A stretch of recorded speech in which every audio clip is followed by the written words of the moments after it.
Jake Morrison's fingers danced across the haptic controls as his fighter rolled through an impossible corkscrew maneuver, plasma bolts sizzling past his ship's hull with millimeter precision. His stream chat exploded with emotes and exclamations of disbelief. No human should have been able to thread that needle. The game's physics engine wasn't even supposed to allow it. And that, folks, is how you dodge a triple-locked targeting system, Jake announced to his millions of viewers, his voice carrying the casual confidence of someone who'd long since mastered every aspect of stellar conquest. The most popular space combat simulator in history had met its match in this 24-year-old from Montana who'd turned professional gaming into an art form. His opponent, a top-ranked player from Japan, had just emptied his entire weapons array in a textbook-perfect ambush. It should have been a killing blow. Instead, Jake's real-time prediction algorithm, his secret weapon, had spotted the attack pattern 3 seconds before it happened. Just enough time to execute what his fans called the Morrison twist, a maneuver that exploited a tiny flaw in the game's physics calculations. The stream chat scrolled faster. Impossible. He's hacking. Has to be. Nah, man, that's pure Morrison magic. Someone call the devs. The physics engine is crying. Jake grinned as he brought his ship around for the counterattack. Remember, guys, the key isn't fighting the simulation. It's making it work for you. Every program has patterns. Once you see them, his fighter unleashed a precise burst of energy pulses, catching his opponent's shield harmonics at exactly the right frequency. The other ship disappeared in a spectacular explosion. Well, you see the results. Victory number 9,999. One more win, and he'd hit a streak that would probably never be broken. His prediction algorithm, hidden behind layers of natural-looking gameplay, had evolved far beyond its original design. What had started as a simple pattern recognition tool had grown into something that could practically see the future, at least within the confines of stellar conquest. Morrison, a new voice cut through his headphones, his team manager. The military's trying to contact you again. Some colonel wants to discuss your combat innovations. Jake rolled his eyes, switching to his private channel. Tell them what we always tell them. I'm happy to do a charity string for veterans, but I don't do consulting. I'm a gamer, not a soldier. They're being pretty insistent this time. Something about your maneuvers violating known physics. Everything violates physics in their opinion. Jake cut in, already focusing on his next match. The military needs to understand that simulation isn't reality. What works in stellar conquest would get you killed in a real fighter. I respect what they do, but this is a game. Nothing more. The irony of his words would haunt him later. His next opponent appeared on the matching screen. Quicksilver, a rising star known for aggressive, unconventional tactics. Perfect for the milestone match. Jake's prediction algorithm was already spinning up, analyzing Quicksilver's previous matches, calculating probable attack vectors. The game environment materialized around his virtual cockpit, an asteroid field orbiting a neutron star. Radiation warnings flashed across his HUD, adding another layer of complexity to the dance about to unfold, just the way he liked it. All right, stream, Jake announced, falling into his usual showman's patter. Let's make history. 10,000 victories, 0 defeats. After this, I'm officially retiring from competitive play to focus on. The stream suddenly stuttered. Jake frowned at his secondary monitor. Global viewer count was dropping rapidly as people seemed to be switching to news channels en masse. Before he could investigate, every screen in his setup flashed red with an emergency broadcast signal. His heart stopped as he read the text crawling across the display. Breaking in audios. First on take it. A scenario co-infirmity hostile. Outer colony fleet reportees. HVHASUALTEs. Unknown vessels using ADV and CD combat maneuvers. Fuel emergency we pirotos osuolas enactv. The notification ping from his military contacts suddenly carried a very different weight. Jake stared at the classified footage playing on his home setup, his hand frozen on the haptic controller he'd been clutching for the past hour. On screen, a Meridian warship executed a perfect corkscrew maneuver through a barrage of human defensive fire. His corkscrew, the Morrison twist, every vector, every subtle adjustment, performed with inhuman precision. "Play it again," he demanded, his voice hoarse. Colonel Sarah Hayes, whose hologram flickered in his darkened gaming room, nodded grimly. "That's the 7th time, Morrison. It won't change what you're seeing." The footage repeated. 3 human capital ships, their weapons synchronized in a standard containment pattern, opened fire on the alien vessel. The Meridian ship's response was identical to the previous viewings, a maneuver that shouldn't have been possible outside of Stellar Conquest's physics engine. But there it was, happening in real space, with real lives at stake. "How many?" Jake asked, already dreading the answer. That engagement, 812 personnel. Total casualties across all encounters so far. Hayes paused, her hologram flickering. "We're looking at over 15,000. They're not just using your moves, Morrison. They've adapted tactics from every top-ranked player in the competitive scene. That footage you just watched, it's from 3 hours ago. The Meridian fleet is systematically dismantling our outer defense network using strategies pulled straight from gaming tournaments." Jake's stomach lurched. He minimized the military footage and pulled up his stream archives. Every tournament victory, every impossible maneuver, every clever exploitation of game mechanics, he'd broadcasted all to the universe. Literally, as it turned out. "Our analysts think they've been watching our transmissions for years," Hayes continued. "Gaming streams, military exercises, educational broadcasts, everything. But they've shown a particular interest in Stellar Conquest competitions. The game's physics engine was based on theoretical models of space combat, more accurate than we realized. But it's not perfect," Jake protested, bringing up his algorithm's interface. "Half of what I do only works because I found ways to exploit tiny flaws in the code. In real space, they've improved on your techniques." Hayes cut in. "That corkscrew you just watched, their version accounts for actual gravitational forces. They took your digital sorcery and made it real." A notification pinged on Jake's secondary screen. Quicksilver, his interrupted opponent from the aborted 10,000th victory match, was streaming. Jake opened the feed in a small window. The rising star was showing off a new combat technique, something they called the Quicksilver Slash. "Turn that off," Hayes ordered sharply. "Why?" "It's just another." Jake's blood ran cold as he realized. "They're watching. Right now. Everything we stream, everything we develop, is intelligence we're handing to the enemy." "Yes." Hayes' hologram stepped closer, her expression severe. "We're shutting down all combat simulation broadcasts. The president is about to announce a total ban on competitive gaming streams, but the damage is already done. The Meridians have a decade's worth of human combat data to draw from." Jake's prediction algorithm was still running in the background, processing the military footage. Numbers and patterns flashed across his screen. Analysis of the Meridian ship's movements, comparison with known gameplay strategies, probability matrices of possible counter-tactics. 2 weeks, he muttered, staring at the projections. "What?" "Based on their current rate of advance and the tactics they're using." Jake gestured at his screens. "They'll reach Earth in 2 weeks. I've seen this pattern before.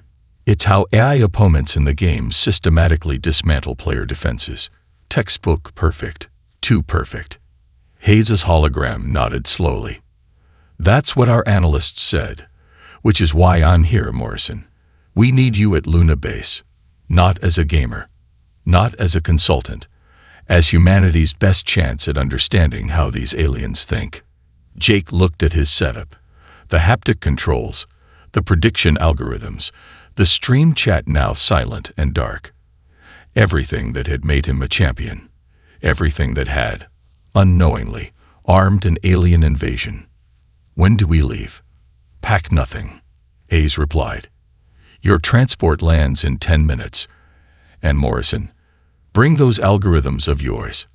If the Meridians want to play games, we need to change the rules." Simulation difficulty set to standard. Virtual safeguards disabled. Real physics parameters engage. The training pod's AI spoke with the same calm certainty Jake had heard thousands of times in Stellar Conquest. But this wasn't a game. The pod's interior, a perfect replica of a Raptor-class fighter cockpit, hummed with actual power. Real warning lights cast their harsh glow across actual control surfaces. No haptic feedback here, just cold metal and hard consequences. "Remember," Hayes's voice crackled through his helmet comm, "this is just a basic orientation run. Get a feel for." Jake's hands moved automatically, muscle memory from countless simulated battles taking over. He punched the thrusters to maximum, expecting the smooth acceleration he'd mastered in-game. Instead, his body slammed back into the seat with crushing force. Black spots danced in his vision as blood rushed from his head. "Morrison, ease back on thee." He tried to execute a simple roll, a maneuver he performed literally millions of times. The pod spun violently, and Jake's stomach heaved. Klaxons blared as the pod's warning systems detected his irregular breathing and elevated heart rate. This wasn't how it felt in the game. This wasn't how any of it felt. "Abort sequence." Hayes's voice seemed distant now. "Medical team standing by." "No." Jake fought through the nausea, trying to stabilize the pod. His prediction algorithm would have shown him exactly how to correct this spin in Stellar Conquest. But reality didn't care about his algorithms. Reality was currently trying to turn his internal organs into a centrifuge experiment. The pod's emergency systems finally kicked in, arresting the spin and returning to neutral orientation. Jake sat there, gasping, his lunch threatening to make an unscheduled appearance inside his helmet. "Pod secure," the AI announced pleasantly. "Total flight time, 47 seconds. Through the pod's view screen, Jake could see the gathered officers in the control room. Their expressions ranged from disappointment to outright disdain. Hayes just looked worried. "That's enough for today," she announced over the comm. "Get him out of there." 10 minutes later, Jake sat in the briefing room, still fighting waves of vertigo as Hayes displayed his flight data on the main screen. The numbers were brutal. G-force tolerances way below minimum standards. Reaction times sluggish compared to trained pilots. Basic maneuver execution showing dangerous deviations from expected parameters. The human body wasn't designed for space combat, Hayes explained, her tone gentler than before. "That's why we spend years conditioning pilots before they ever touch a real fighter. The game, it doesn't simulate the physical stress. Can't simulate it, really. No one would play if it did."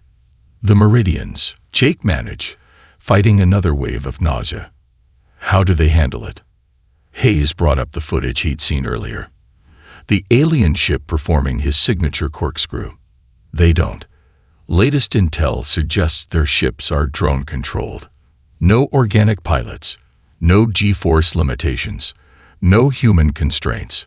So everything I know is useless. Jake laughed bitterly.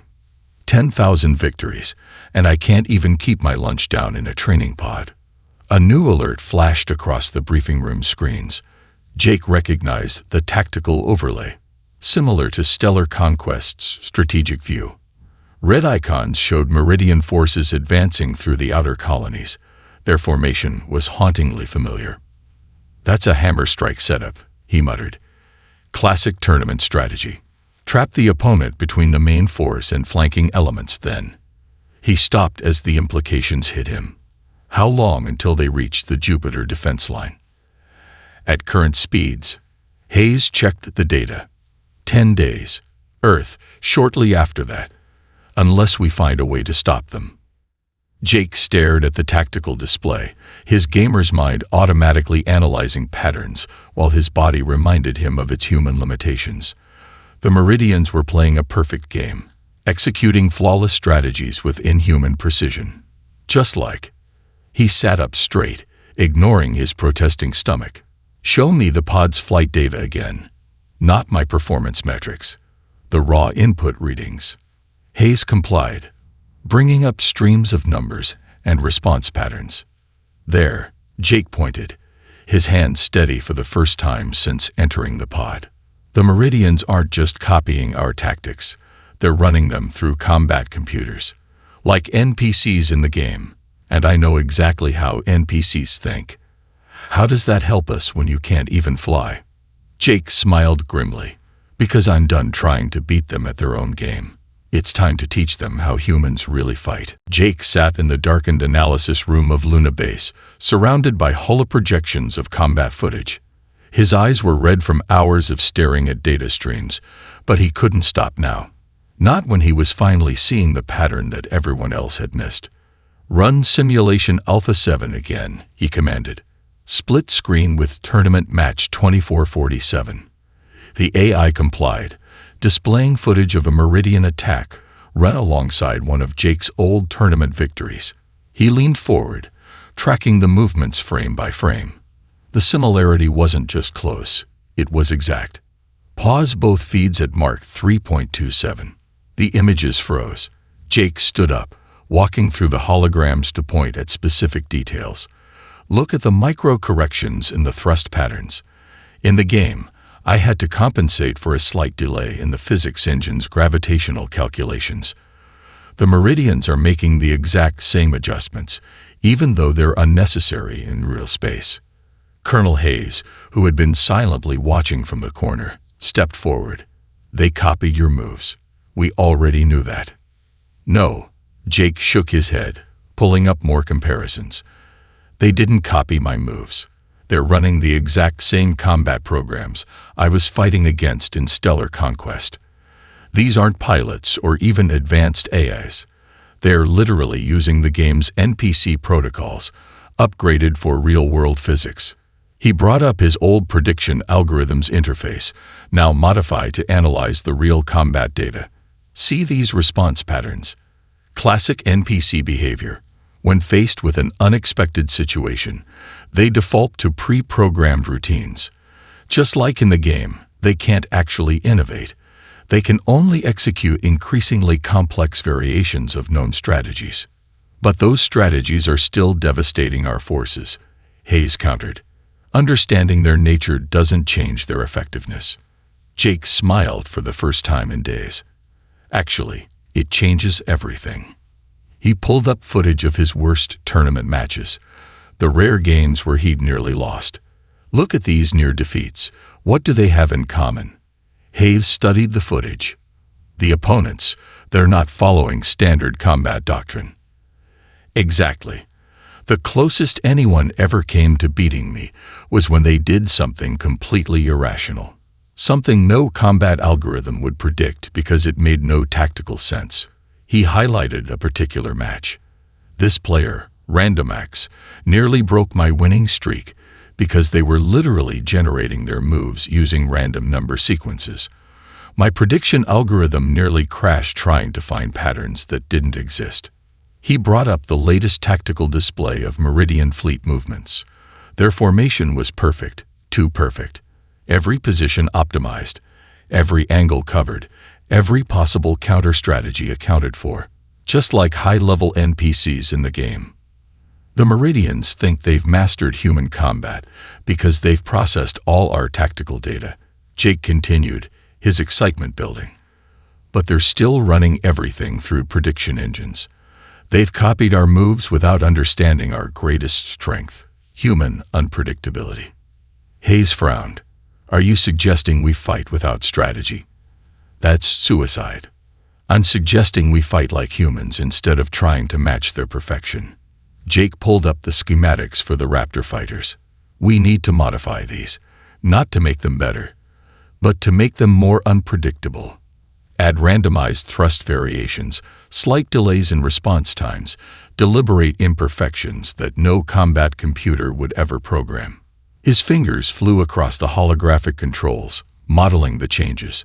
The Meridians are running the equivalent of a massive multiplayer server, coordinating their entire fleet through combat computers that think like Game AI. And I know exactly how to crash a server. You overload it with chaos it can't predict. The simulated results began appearing on screen.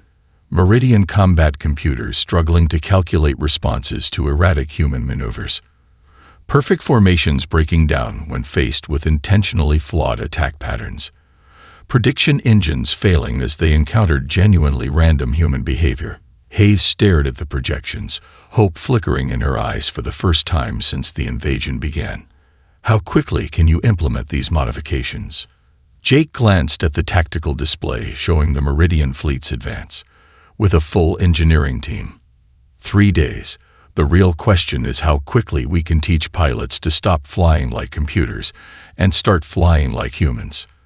And how do we do that? Jake's grin turned predatory. Simple. We make them play the game wrong. You want to do what to my fighter? Major Sarah Chen's expression shifted from skeptical to outright hostile as she looked at the schematics floating above the Luna base engineering bay. Jake stood his ground, despite the decorated pilot towering over him.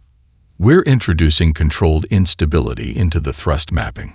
Small random variations in response time. Deliberate imperfections in the handling. You're breaking my ship, Chen cut in. On purpose. I'm making it more human, Jake countered, pulling up simulation results on his tablet. Around them, engineers were already implementing his modifications on the prototype Raptor fighter suspended in the bay. Perfect is predictable. Predictable is dead. Hayes stepped between them before Chen could respond. Show her the test results. Morrison. Jake brought up footage from yesterday's simulator runs.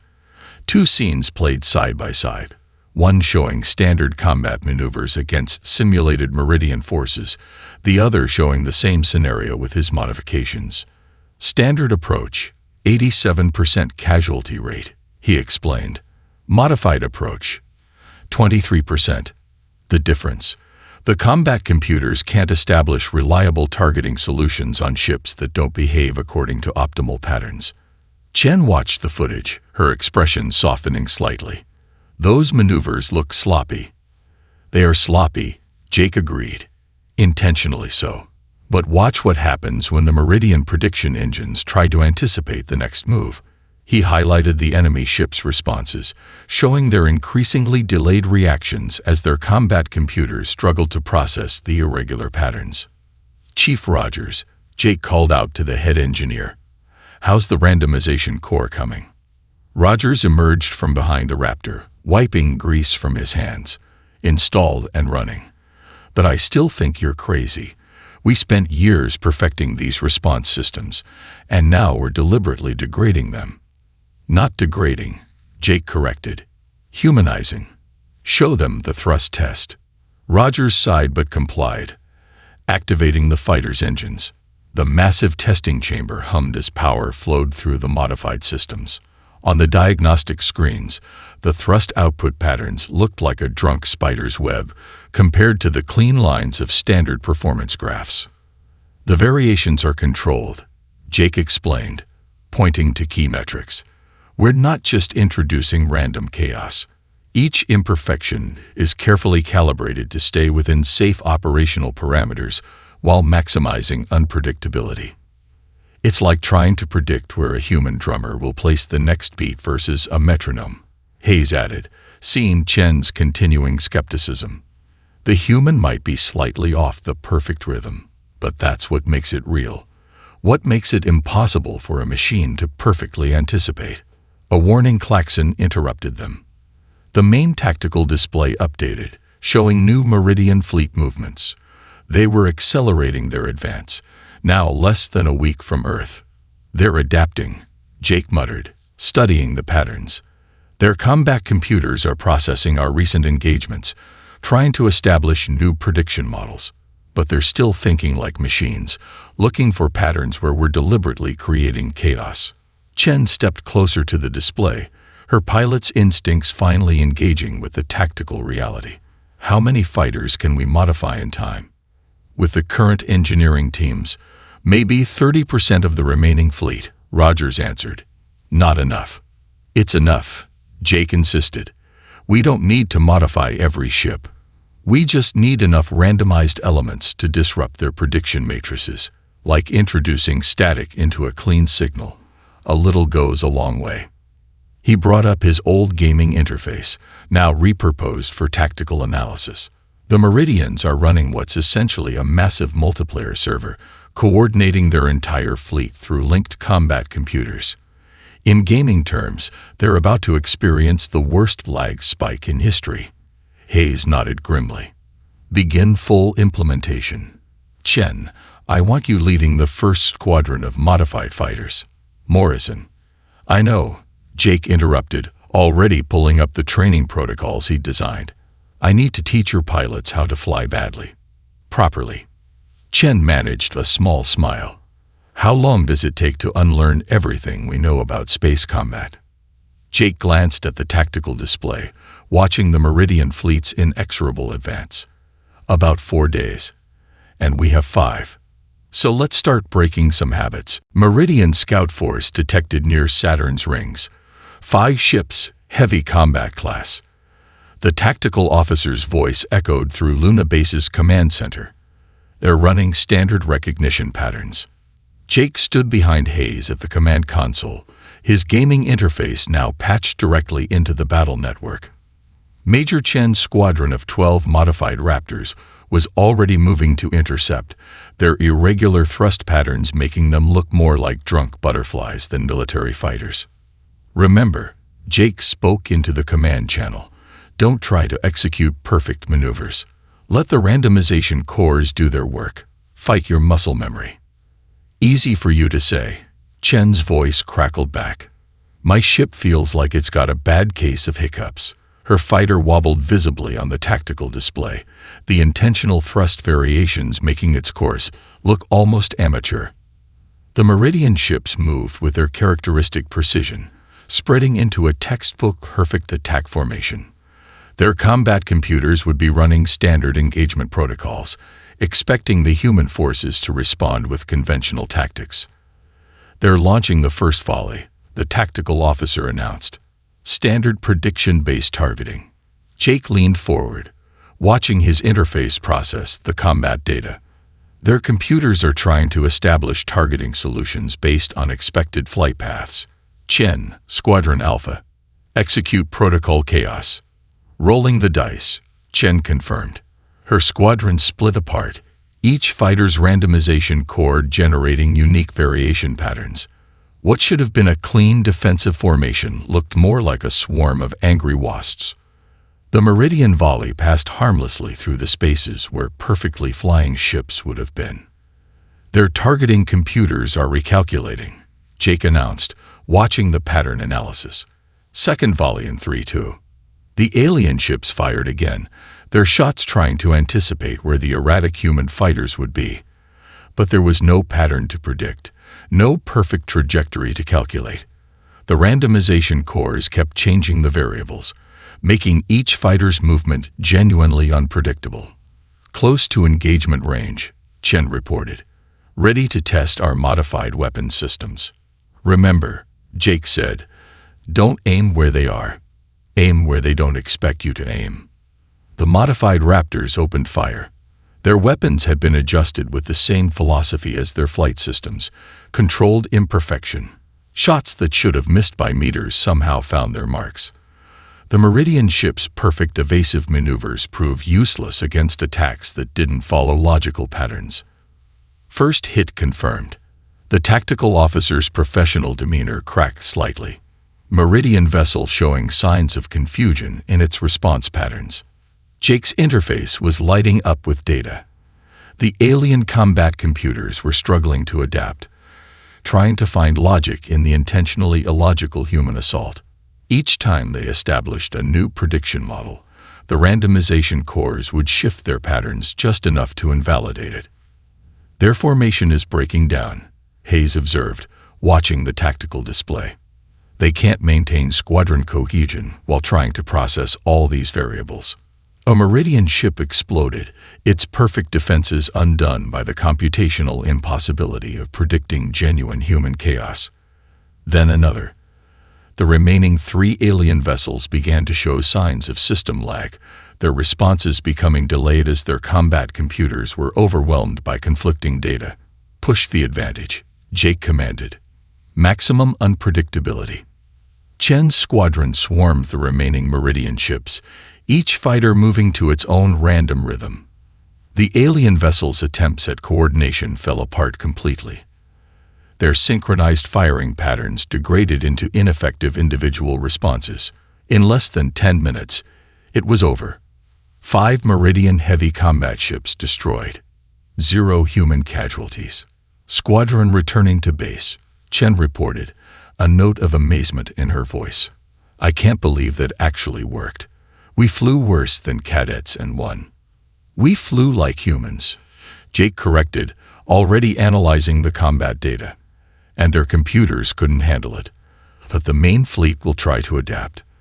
They'll modify their prediction engines, increase their processing power." "Good," Hayes interrupted, a fierce grin on her face. "Let them try to become more perfect. It'll only make them more vulnerable to chaos." Jake nodded, watching Chen's squadron weave their erratic way home. Their victory had proven his theory. The perfect machine could be defeated by the imperfect human. Now they just had to scale up the chaos for the real battle to come. "Begin full fleet modifications," Hayes ordered. "And Morrison, write a new training protocol. I want every pilot in the Earth Defense Force to learn how to do everything wrong." "Exactly right." "Wrong. That barrel roll was way too clean."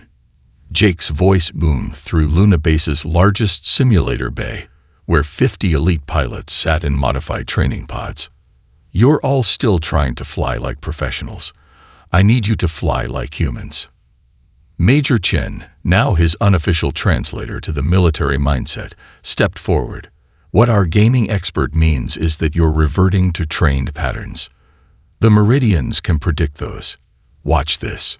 She activated her simulator pod, deliberately introducing slight errors into a standard evasive maneuver. On the massive display above, her fighter wobbled and jerked in ways that would have gotten her failed out of flight school. The simulated Meridian attacks missed completely. "The key isn't being random," Jake explained, pulling up his latest analysis. "It's being unpredictably precise. Notice how Chen's mistakes follow no pattern, but still keep her within effective combat range." The pilots watched, their initial skepticism fading as they saw the data. After the success of Chen's squadron, even the most traditional officers had been forced to accept that controlled chaos might be their best weapon against the approaching Meridian fleet. 3 days until they reach Earth orbit, Hayes announced, entering the simulator bay. Their main fleet has already adapted their combat computers based on the scout encounter. They've increased processing power by an estimated 300%. Jake grinned. "Perfect. The more processing power they dedicate to prediction, the harder they'll crash when their models fail. Show them the new telemetry." Hayes nodded to a technician, who brought up data from their latest reconnaissance. The Meridian fleet had tightened their formations beyond anything previously seen, their ships moving in synchronization so perfect it looked like a single organism. "They're going all in on computational warfare," Jake observed. "Every ship linked into a massive battle network, each combat computer working to establish predictive solutions for every possible human response. They think quantity can solve their quality problem." "Can it?" one of the pilots asked. "Tell me," Jake turned to the group, "what happens to an online game when too many players perform too many complex actions simultaneously?" "Server lag," several pilots answered in unison, their gaming backgrounds emerging. "Exactly. Now imagine that lag getting your physical ship destroyed because your combat computer froze trying to calculate an impossible number of variables." Jake brought up his modified gaming interface, now the central tactical system for the entire Earth Defense Force. The Meridians are about to learn that sometimes the most sophisticated response is no response at all. The simulator bay doors opened, revealing Chief Rogers and his engineering team. "Final modifications are complete," he reported. "Every fighter in the fleet now has a randomization core calibrated to your specifications, though I still say this is insane." "Insanely brilliant," Chen corrected, reviewing the specifications. "Each ship's variations are unique, but coordinated through Morrison's central system. We're not just creating individual chaos. We're creating synchronized unpredictability."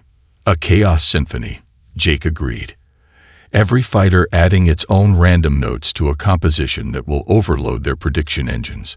But it only works if you stop trying to be perfect." He turned back to the pilots.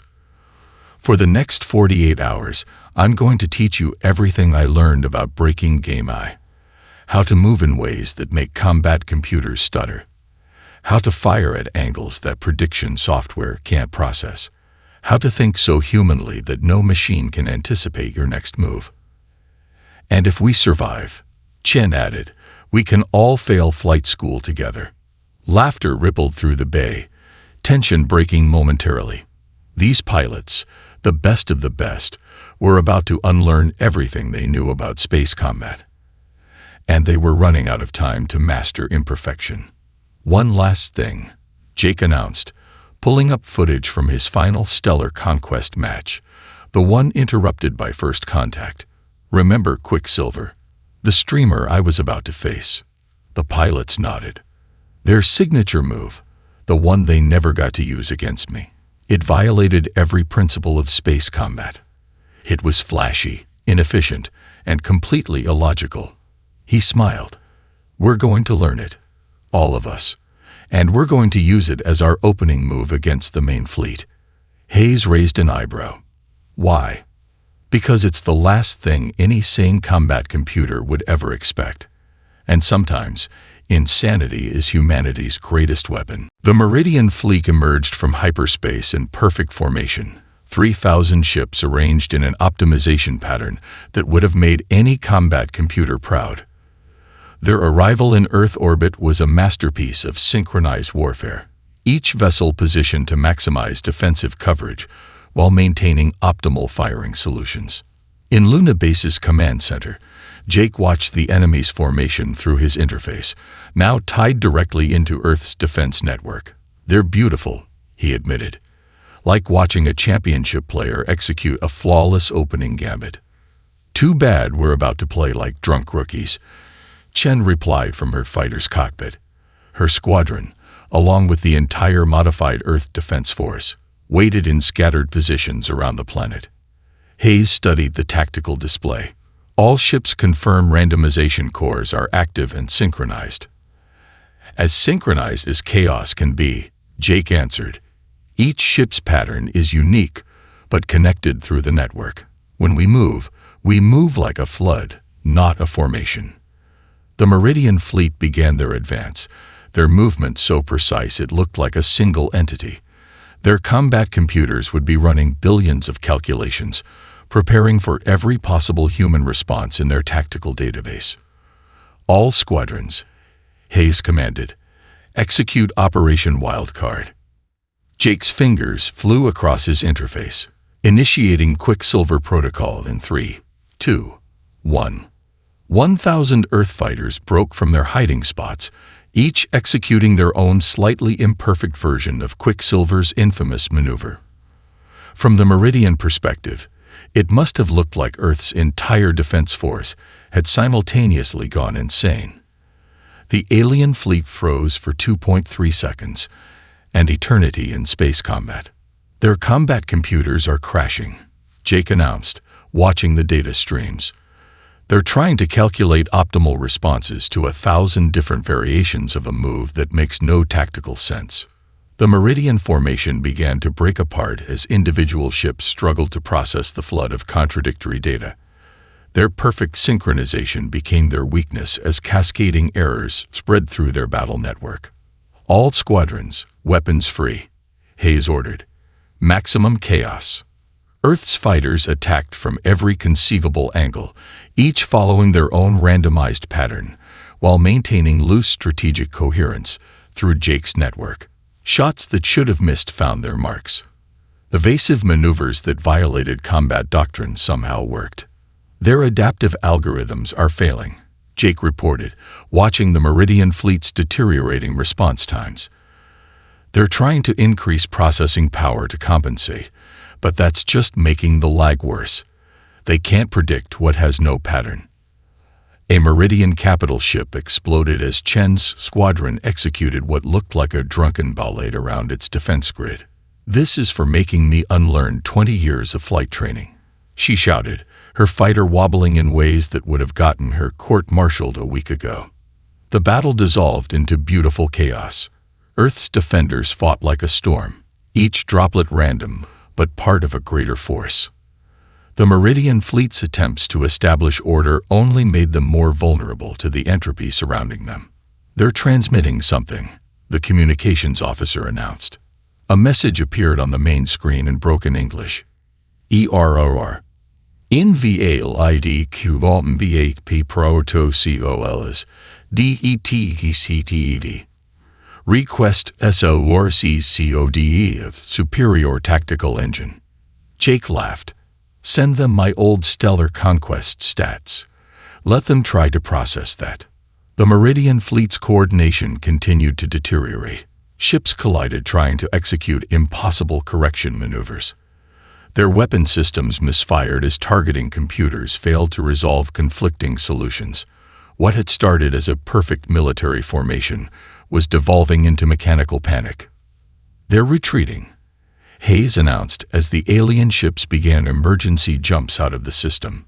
Confirmed kills at 40% of their fleet. No pursuit possible. "No pursuit necessary," Jake replied, watching the last Meridian ships flee. "They just learned that humanity's greatest weapon isn't our technology or our training. It's our beautiful, terrible imperfection." Chen's voice crackled through the command channel. "Should we tell them we were just making it up as we went along?" "Let them wonder," Jake said, shutting down his gaming interface for the last time. "Let them spend the next 1,000 years trying to calculate how we beat them. They'll never understand that the answer is simply being human." In the depths of space, the remnants of the Meridian fleet retreated, their combat computers still trying to process a fundamental truth. Perfection is predictable, but humanity is gloriously, victoriously random.